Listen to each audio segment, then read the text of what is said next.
Assalamualaikum warahmatullahi wabarakatuh. Hari ini saya akan membentangkan tajuk kajian tindakan saya iaitu mendiagnosis transmisi automatik 4 kelajuan menggunakan kaedah 5 by 5 speed. Sebelum saya membentangkan kajian tindakan ini, izinkan saya memperkenalkan diri saya. Nama saya ialah Muhammad Hazrul bin Manjuri daripada College Vocational Taiping. Dalam studi kompetensi 4 khusus penyelenggaraan sistem transmisi automatik MTA 3033 iaitu program teknologi automotif, pelajar perlu menyediakan cadangan pembaikan selepas ujian diagnosis dilakukan.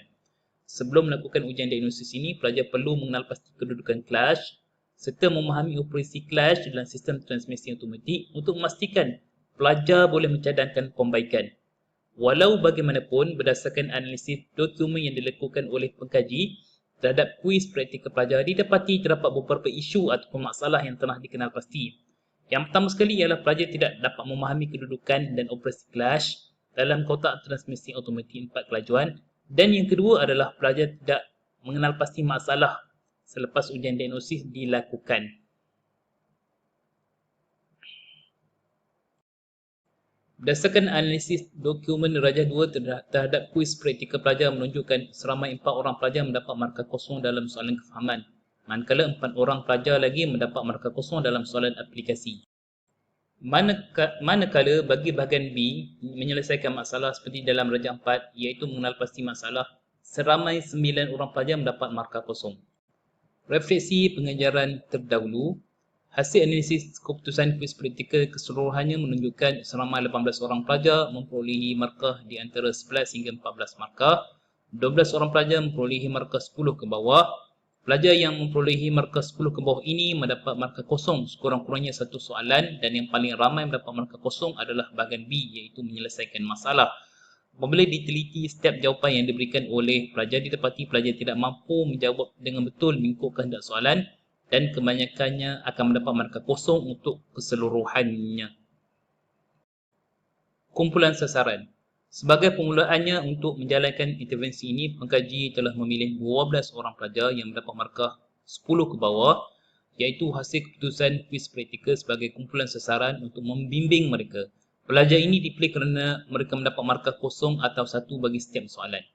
Pelajar-pelajar ini merupakan pelajar SVM tahun 2 semester 3 program teknologi automotif MTA.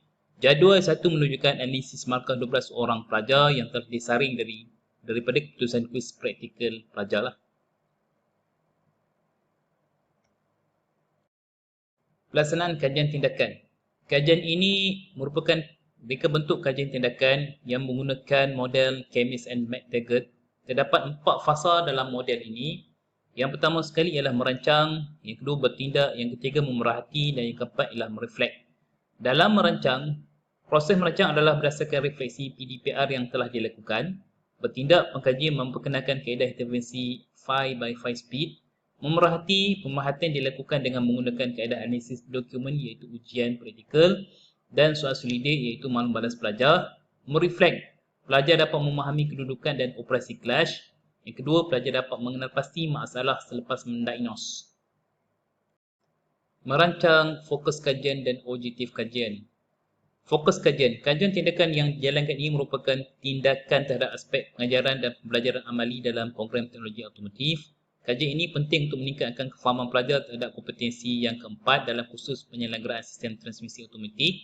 Dalam kompetensi yang keempat ini, pelajar mempelajari kaedah menyediakan laporan cadangan hasil daripada keputusan diagnosis. Sebelum menjalankan ujian diagnosis ini, pelajar perlu memahami asas transmisi automatik iaitu bahagian komponen kedudukan clutch dan juga kebolehgunaan operasi clutch.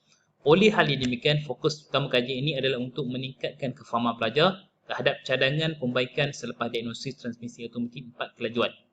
Hasil daripada fokus kajian ini, penyelidik telah membentuk satu objektif iaitu meningkatkan kefahaman pelajar terhadap cadangan pembaikan selepas diagnosis transmisi automatik 4 kelajuan. Dan terdapat 2 objektif khusus daripada objektif ini. Yang pertama sekali ialah pelajar dapat memahami kedudukan dan operasi clutch dalam kotak transmisi automatik 4 kelajuan. Dan yang kedua adalah pelajar dapat mengenal pasti masalah selepas diagnosis dilakukan. Merancang kaedah intervensi yang diperkenalkan. Kaedah 5 by 5 speed adalah gambar rajah kotak yang mempunyai 5 sisi iaitu 5 darab 5 yang terdiri daripada speed, kelajuan dan clutch and brakes seperti dalam gambar rajah di bawah. Jika dilihat gambar rajah di bawah ini, terdapat 5 kotak sisi di atas dan 5 kotak sisi yang di sebelah kanan. Yang di sebelah atas ini adalah mewakili clutch and brakes, iaitu FC mewakili front clutch, RC rear clutch, EC and clutch, O one way clutch, L low reverse and brake, K kick down brake.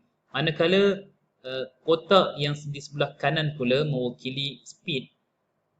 Okey, berdasarkan gambar rajah ini, pelajar dapat mengenal pasti kedudukan dan juga operasi clutch dan pelajar juga dapat mengenal pasti bagaimana speed terjadi dalam kotak transmisi automatik hanya berdasarkan gambar rajah ini. Gambar rajah ini memberikan kefahaman kepada pelajar bagaimana operasi clutch itu dan kedudukan clutch yang sebenar. Bertindak pelaksanaan tindakan. Proses seterusnya dalam kajian tindakan yang dilakukan oleh pekaji adalah bertindak. Kajian tindakan ini telah dilaksanakan selama 1 bulan dalam pertengahan bulan Jun 2021 sehingga pertengahan bulan Julai 2021 di mana pelaksanaannya adalah secara PTPR. Berikut adalah jadual pelaksanaan tindakan dalam jadual 3. Perhatian semula. Objektif 1. Pelajar dapat memahami kedudukan dan operasi clutch dalam kotak transmisi automatik 4 kelajuan. Berdasarkan analisis dokumen dalam kuis praktikal bahagian A menunjukkan markah 4 orang pelajar dalam kuis praktikal 1 yang asalnya adalah kosong dalam soalan kefahaman. Begitu juga dalam soalan aplikasi telah meningkat sehingga ada yang mendapat markah penuh iaitu 6 markah. Hal ini juga menunjukkan pelajar telah kompeten bahagian A, kefahaman dan juga aplikasi iaitu memahami kedudukan dan operasi clutch dalam kotak transmisi. Selain itu, hasil dapatan ini juga disokong oleh maklum balas pelajar seperti dalam rajah 15. Maklum balas pelajar menunjukkan seramai 5 orang pelajar sangat setuju. 5 orang pelajar setuju dan 1 orang pelajar tidak setuju bahawa mereka dapat mengenal pasti kedudukan kelas berdasarkan kaedah 5 by 5 speed. Manakala rajah 16 di sebelah pula menunjukkan 4 orang pelajar sangat setuju, 4 orang pelajar setuju, 2 orang pelajar tidak setuju dan 1 orang pelajar sangat tidak setuju bahawa mereka dapat memahami kelas berdasarkan kaedah 5 by 5 speed ini. Pemerhatian semula. Objektif yang kedua, pelajar dapat mengenal pasti masalah selepas diagnosis. Berdasarkan analisis dokumen iaitu kuis praktikal bahagian B menunjukkan seramai 9 orang pelajar mendapat markah kosong dalam kuis praktikal 1. Tetapi dengan kaedah intervensi 5 by 5 speed yang dipergunakan ini, hampir keseluruhan pelajar mendapat markah penuh iaitu 8 markah. Pelajar 4 pula menunjukkan dengan jelas peningkatan markah pelajar antara sebelum dan selepas intervensi dilaksanakan. Oleh hal demikian, keputusan ini secara tidak langsung menunjukkan bahawa pelajar telah kompeten dalam unit ini. Selain itu, hasil maklum balas pelajar juga menunjukkan seramai 4 orang pelajar sangat setuju dan 7 orang pelajar setuju bahawa mereka dapat mengenal pasti masalah dan dapat mencadangkan pembaikan berdasarkan kaedah 5 by 5 speed ini. Seorang pelajar tidak menjawab kerana tidak hadir. Refleksi semula. Hasil daripada analisis pemerhatian semula didapati kaedah 5 by 5 speed ini mampu menjelaskan kedudukan dan operasi clutch tanpa pelajar perlu membuat amali secara nyata iaitu hands-on. Walau bagaimanapun tidak dinafikan juga terdapat sebahagian pelajar tidak mampu memahaminya hanya dengan sekadar melihat gambar rajah, video dan penerangan secara atas jalan semata-mata kerana kemampuan pelajar adalah berbeza. Saya melihat kaedah 5 by 5 speed ini perlu penambahbaikan dengan melihat kemampuan pelajar yang berbeza kebolehan ini. Secara keseluruhannya, saya dapati intervensi kaedah 5 by 5 speed ini berjaya dan mencapai objektif. Walau bagaimanapun, intervensi ini masih perlu penambahbaikan memandangkan kompetensi unit ini memerlukan kehadiran pelajar untuk melaksanakan kerja-kerja amali bagi pengujian dan pemeriksaan step clutch yang terlibat. Cadangan selanjutnya. Justru itu, terdapat beberapa cadangan selanjutnya yang perlu dilaksanakan seperti berikut. Operasi clutch sangat rumit untuk diterangkan hanya dengan gambar rajah 5 by 5 speed.